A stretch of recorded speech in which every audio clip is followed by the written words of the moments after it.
Давай, Леш, не подведи нас. Молодец, красавец. Да, ничего себе. Красавец. Этим упражнением Алексей Ловчев выиграл 3-е место на чемпионате мира по тяжелой атлетике. В толчке он поднял штангу весом в 230 килограммов. По сумме двоеборья получились бронзовые 430 килограммов. В этом спортивном зале Карабанова Алексей тренируется каждый день, 6 раз в неделю. Это не шутка, это профессиональный спорт. Каждое утро, когда я просыпаюсь, я иду завтракаю или там до завтрака. У меня нет такого, что после завтрака или до. Иду в зал разминаться. Вот прихожу, беру штангу свою любимую, разбираю ее до грифа.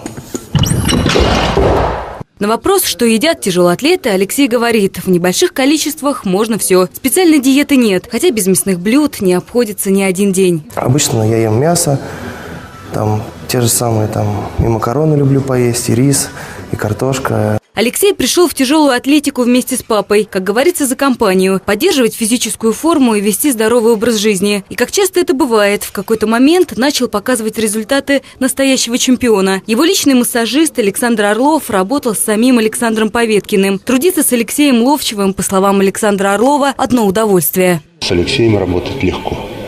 Легко, чем что он такой, как сказать, хочет трудиться. Легко работать.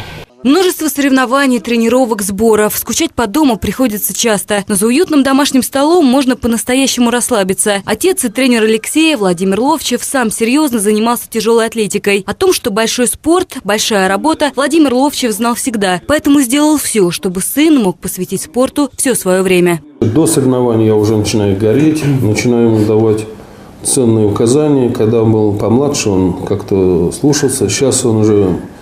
Вот последние мои ценные указания привели к тому, что он мне из Польши прислал смс-ку и пишет буквально такие слова: «Папуль, не переживай, это всего лишь чемпионат мира».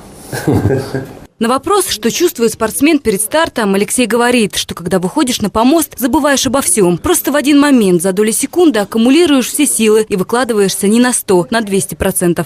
Когда выступаешь на международном старте, ты знаешь, что у тебя большая ответственность, что ты представляешь такую державу, как Россия, на мировом помосте. Это очень такой трогательный момент, большое волнение, ответственность. Даже несмотря на длительные разлуки с близкими, они всегда рядом. Постоянно смотрят соревнования по телевизору и бесконечно верят в Алексея и любят его. Это гордость за брата на таком уровне. Смотрим его по телевизору, болеем всегда за него. Ну и, конечно, переживаем, потому что это колоссальные нагрузки, конечно, на организм. Я, как сестра, конечно, очень переживаю. Самому Алексею сейчас надо восстановиться. На чемпионате мира он получил травму. И нужно время, чтобы мышцы пришли в тонус. Его следующая мечта – попасть на Олимпийские игры в Рио-де-Жанейро. И кажется, с его упорством она обязательно осуществится. Ксения Воронина, Виктор Страушко. Владимир сегодня.